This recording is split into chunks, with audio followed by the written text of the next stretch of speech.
Hi guys, welcome back to my channel Ask Parul, and Ask stands for Always Seek Knowledge.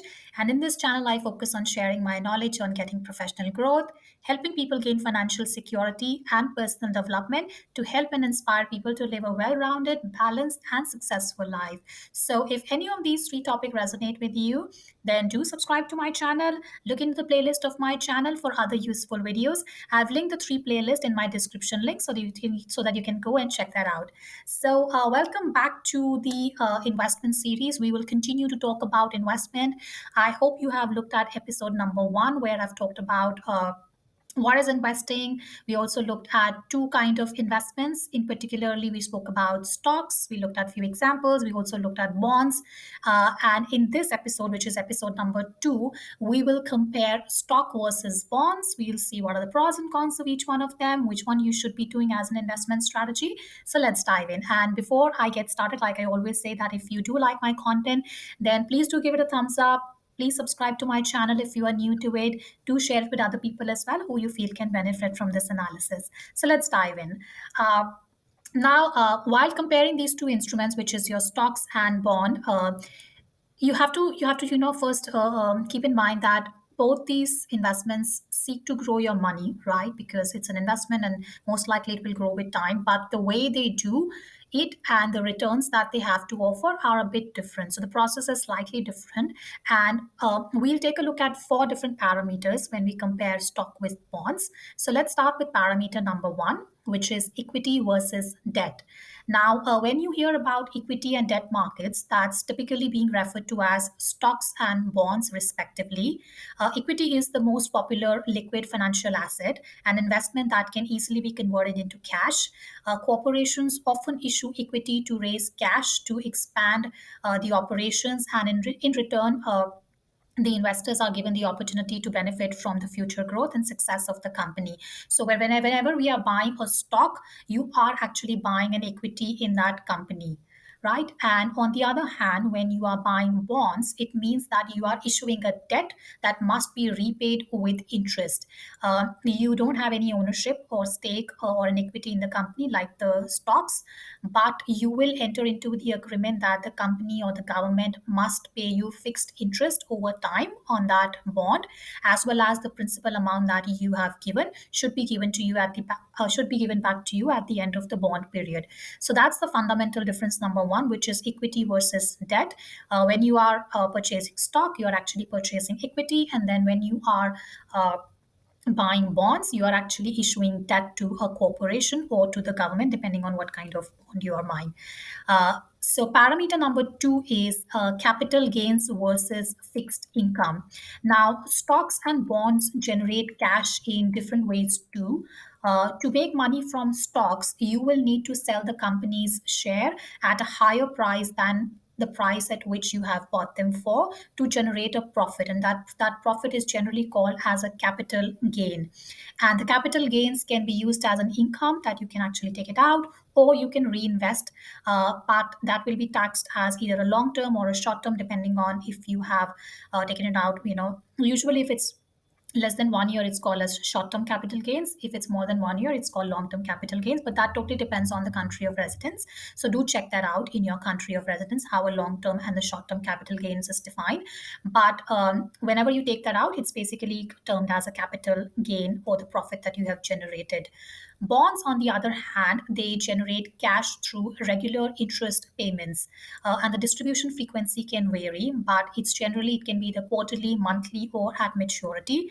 And usually, for many conservative investors, the predictable fixed income is what's the most attractive about these bonds, even though they are less risk and obviously less return versus the fluctuating nature of the stocks, and that's why the stocks are a lot more risky, because they keep fluctuating. But the positive side is that the higher risk comes with higher return as well, especially in the long term. You can't see in short term great returns coming in from stocks as well. You usually should hold it for a bit longer to see good returns, and it's usually more common with more aggressive investors, growth people who have growth mindset. Uh, However, I think we also have a third category which we'll look in the future episodes. What is called as mutual funds, which is kind of a combination of different investment portfolio where you can combine stocks with bonds, you can have equity, you can have debt funds, you can have balance funds all together in one fund, which is called a mutual fund, which allows for a little bit more diversification. But like I said, we looked at in the upcoming episodes. But capital gains is something that you gain from stocks, and the fixed income that you get in interest, which is paid regularly, is something that you gain from bonds. So that's difference number two. Difference number three is the inverse performance. Now, another important difference between stocks and bonds is that they usually tend to have an inverse relationship in terms of price. Now, when the stock prices rise, the bond prices usually tend to fall down, and vice versa. Historically, whenever the stock prices are rising and more people are buying to capitalize on that growth, bond prices have typically fallen on lower demand. And conversely, when the stock prices are falling and the investors want to turn to more traditionally and low risk and low return investments such as bonds, that's when the demand of these investments such as bonds increases, and in turn their prices increase as well. So when I say the prices, means the rate, the interest rate which you usually get. And the bond performance is also closely tied to the economic scenario and the interest rate in general. So for example, right now you can see that uh, and that's the same for savings account interest rate as well, or fixed or term deposit interest rate, or even the bond rates that you are getting. It's pretty high because at the moment, the interest rate, especially the mortgage interest rate, is so high, which is closely tied to the economy. And that's where you are also seeing that usually at the moment, people are looking for more predictable and more risk free investments as compared to stocks, right? So but of course, when things flip and the situation is no longer the same, you would see that people will actually stick and go towards more aggressive investments like stock. So that's how usually the bond performance is closely tied to the economy and the interest rate, typically the mortgage interest rate as well.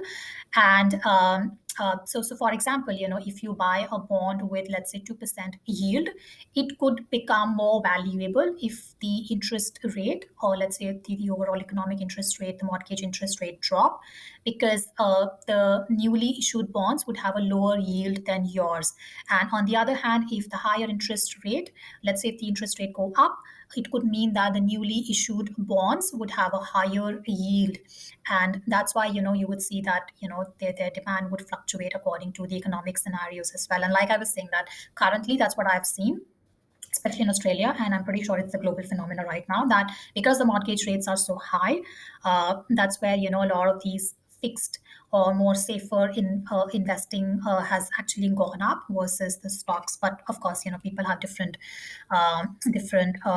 They actually view things differently. So you can still see people are investing in stocks and mutual funds as well. But as per me, diversification is the best thing, which we would look at in the future episodes. But you should never put all your eggs in one basket. That's a usual phenomena. But the inverse performance is the difference, number three, between your stocks and the bonds.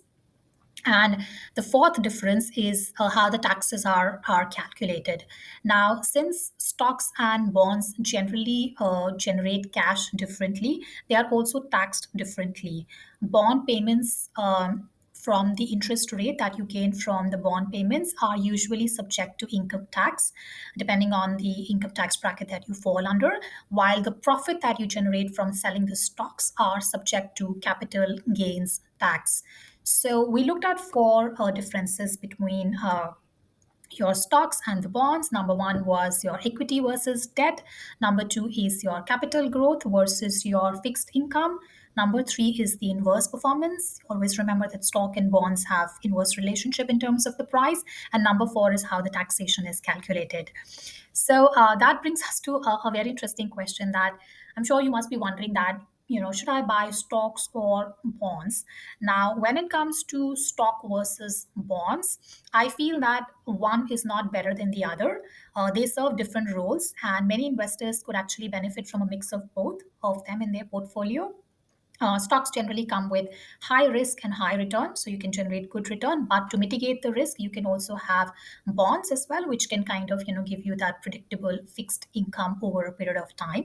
And like I'm saying, diversification is an important technique for managing investment risks. And a portfolio that contains a combination of stocks and bonds is much more diversified and potentially can minimize your risk as well. And that's something that, like I said, we'll talk when we talk about the mutual funds. But there are also many adages to help you to determine how to allocate stocks and bonds in your portfolio. Now there is a famous like I said, age old saying which says that the percentage of stocks in your portfolio should be equal to 100 minus your age. So for example, if you're 30 years old, your portfolio should contain 70% stocks and 30% bonds, or maybe other safer investments, which such as term deposits or the high interest savings account. If you are, let's say, 60, it should be 40% stocks and 60% bonds. And the core idea makes sense as well, because as you approach your retirement age, you can protect your nest egg from wild market swings and fluctuations by allocating more of your funds to bonds and other safer investments as compared to stocks. However, there is a different theory as well. Detractors of this theory may argue that this is a very conservative approach. And given that our lifespans today are slightly longer, and there is also these low cost index funds, which we'll talk in the episode when we look at mutual funds, how the ETFs work, how the low cost index funds work, which can offer a cheaper, easier form of diversification, and they are typically less risky as compared to the stocks. So that's why there is this other theory as well, that you should not be so scared of mutual funds or stocks or equity as well. But I think it is also important to keep in mind the economic scenario that you are in, because like I said, currently what I've seen is that there has been an influx of people who are looking for more safer investments because of the whole recession and the economic scenario and the high interest rate on the mortgages.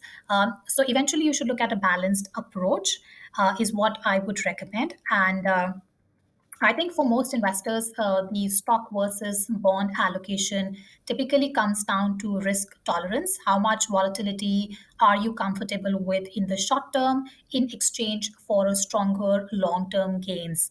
Or are you the one who is happy with a bit low, a bit less return, maybe a lower return, as long as the return is fixed and predictable?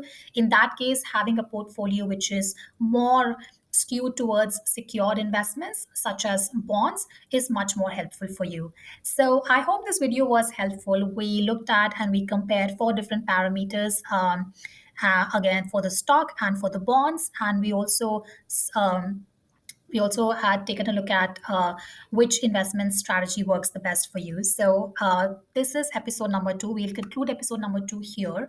And in episode number 3, I'm going to talk more about mutual funds, which are more diversified source of investments. And we'll also take a look at different kind of mutual funds like active managed funds, ETFs, index funds, and we'll conclude the investment series with episode number 3. And if you are new to my channel, then do subscribe to my channel. Leave me a comment. Let me know how you think about my videos. Give it a thumbs up if you like. Do share it with other people if you feel this is helpful. And I'll see you the next time. Goodbye.